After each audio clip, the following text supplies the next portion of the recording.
Welcome to the fourth installment of Friday Q&A. I'm absolutely loving doing these videos. Thank you guys so much for getting all your questions in. If you have questions for next week's Q&A, leave them in the comments here or drop me a line on Facebook.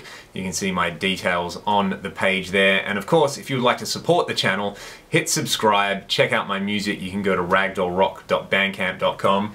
You can get one of these. Look at this. Look at that. That is a Ragdoll Back to Zero vinyl with splatter. It's pretty amazing. We have all that stuff available on CD and all the other digital mediums as well, so check it out. Now for the Q&A, that means one thing: I need my tea cozy. Let's get into it. Do you like more bun than meat or more bun than meat? Well, I think I like more meat than bun. Is that weird? So if you haven't seen my demo of the Own Hammer Fman 6-pack, this comment was left on there, and basically that track, when I put it together, I thought of one band, and I was thinking of King's X. So if you haven't checked out King's X, go and check out King's X. Okay, Vox AC30 stuff on the Fractal. Basically, the easiest way to get a great AC30 tone is not to use the AC30, it's to use the Morgan AC20. Here's what it sounds like at the stock settings, and then I'll dial back the high cut a little bit.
The big factor there as well is to use a Celestium Blue IR. I think that is the best way to get that classic Vox tone. Everybody always assumes that we named Ragdoll after the Aerosmith song, you know, especially when we're in America on tour. You just hear people walk past while we're setting up, they'll see the band name and they just start singing the song, and it's like, yeah, the band, I get that that's a pretty popular song, has nothing to do with that. We named the band after the cat. So our drummer Cam had this beautiful Ragdoll cat, and we're sitting around writing these lists. This is like 7 or 8 years ago. You know, what should we name the band? And we're throwing out all these ridiculous band names. And I always remember he came up with, he was like, what about just a one-word band name? And he said, Thief. That's a cool rock band name. And we were like, yeah, that's not too bad.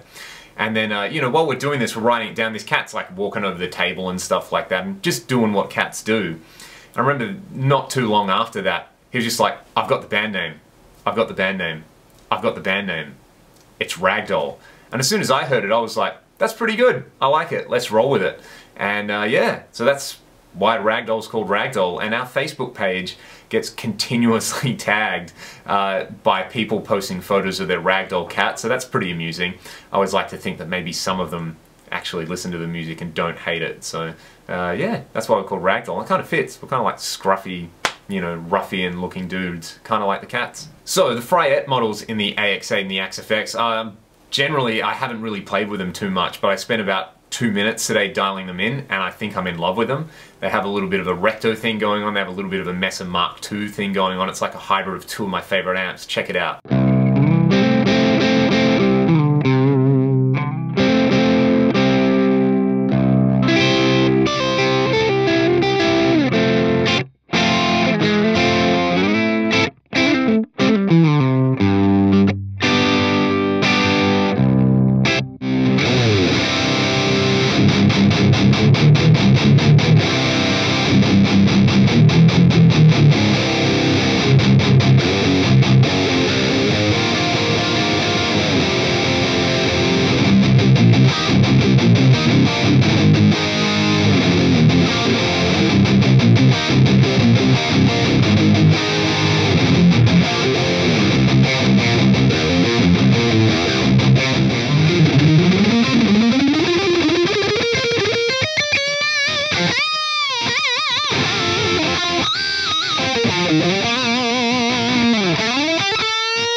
So series or parallel loops, I want to do a video about this. I think it's a great idea. It's the source of a lot of confusion, but essentially the reason why a lot of people get turned off parallel loops is this. When you're using digital effects, you need to use an analog to digital converter, okay, to get into the digital effect, right? And that's going to introduce a very, very tiny time delay.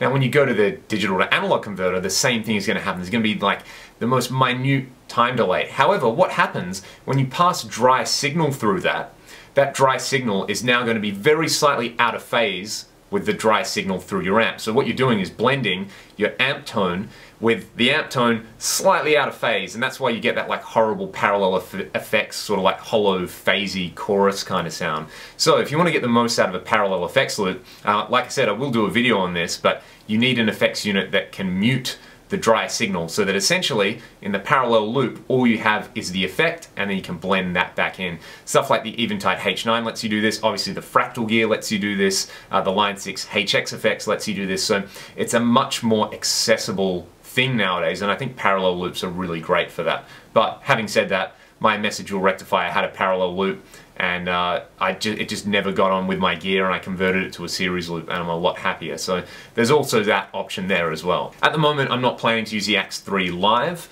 I'm just waiting for the new FC controllers to come out, so it's going to stay in the studio. I'm going to do a bunch of tutorial videos with it, I'm going to use it for recording because we're not really playing live too much at the moment anyway, we're basically focusing on recording, and I'll slowly migrate my AX8 patches over to the Axe3, and hopefully Ragdoll will be able to use it for guitar and bass, which is pretty rad. So I do have a couple of different MIDI controllers sitting around here. I've got a BJ Devices TB12 that I used when I had the Fractal AxeFX Ultra, and thanks to my buddy Neil Collis for basically hooking me up. He's given me this old Rocktron MIDI Mate thing, so I can also use that as well, which would just basically be to, you know, change scenes or something like that. I don't need a lot. I could get away with it at the moment, but for now I'll just use it in the studio. What do I think of your sweet Shoutmon Preset, Mark Pritchard? Let's have a listen.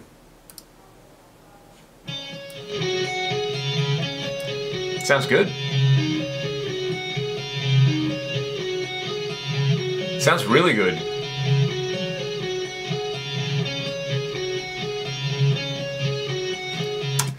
It sounds way better than the preset I was using to play this song live, so well done Mark, that sounds awesome. Be a legend and share the patch, because I'd like to try that. Oh man, guitar cables, guitar cables. The best advice I ever got about guitar cables, I think this was maybe 2012 when the first time we ever toured the States, and we had our producer, sound engineer, absolute legend Troy with us, and we went to Guitar Center and I was like, oh, which guitar cable should I buy, Troy? You know a lot about this stuff. And he was like, dude, they're just gonna get wrecked on the road. Buy the cheapest thing that works. So subsequently I bought these little cables from Guitar Center, and they've got the Nutric jacks, which is good. It's this live wire cable. I always just know them because you see them everywhere with touring bands. They've got this little like blue tag. So yeah, I just use these Guitar Center cables because they're cheap, and if somebody, you know, rolls a road case over it and ruins it, it's not very expensive to replace it. And when it comes to cables and all that kind of stuff, you know, if you're running long effects runs and if you're running mic cables, like basically make your own stuff. Like learn the very, very basics of soldering, and then you can go and buy really good connectors, you know, get the Nutric stuff or the Switchcraft stuff, get some Kinect cable and make your own stuff. Save a whole ton of money, because yeah, it matters to have good components so that your gear's reliable, but you know, it's just such a ridiculous thing to worry about. Just get stuff that works. Don't worry too hard about it. Single coils for heavy stuff. Oh yes I do. Check this out.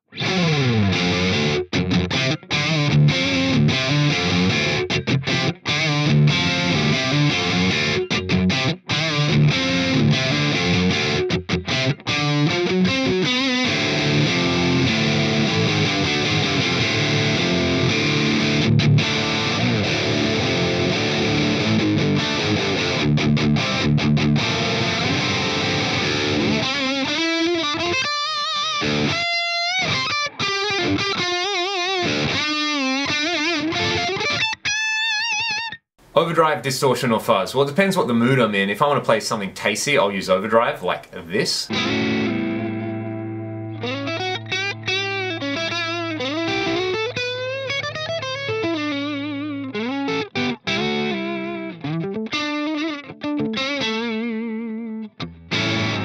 If I want to freak out and play some Doom, I'll turn a fuzz pedal on like this. And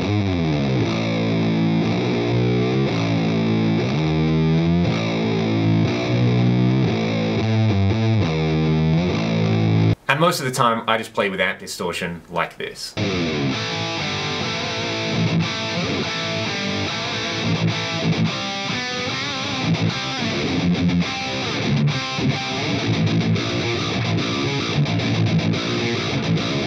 Of course, the difference between overdrive, distortion, and fuzz is what is happening to the signal. Essentially, an overdrive is a soft clipping circuit. So you're not totally blitzing the sine wave there, it's just clipping the top and the bottom of it, whereas distortion would be a more extreme version of that, and fuzz is a super extreme version where you're essentially turning your sine wave into a square wave. If you want to learn more about this, there are loads of really great videos and resources out there on the internet. I'll chuck some in the video description. I am ready for this atomic amplifier. Let's do it. Let's do the vid. Give me a buzz, Chris. When I'm not listening to hair metal, let's see, I like...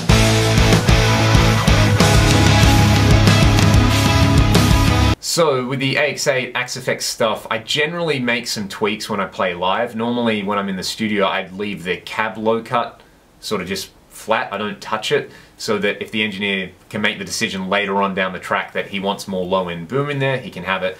Essentially, I try to keep the recorded presets as raw and as unprocessed as possible, whereas with the live presets, I will normally, say, roll off the low end at around 80 to 100 hertz and do the same with the high end. I'll sometimes take the high cut to about 6500 hertz and use a little bit of a parametric EQ boost after it. I've got a thing on my channel, which is basically how I prepare my AX8 for a gig, so if you check that out, I think that's pretty cool. But yeah, basically the recorded presets I leave as just amp and cab and maybe a boost pedal, and then for the live presets they're kind of pimped out with EQ and any delays and time-based effects and phases and stuff like that, and obviously with the wah as well, because I use the wah a lot live. So circa 2012, when I wrote that song, the band was playing a lot of shows out in Kalgoorlie.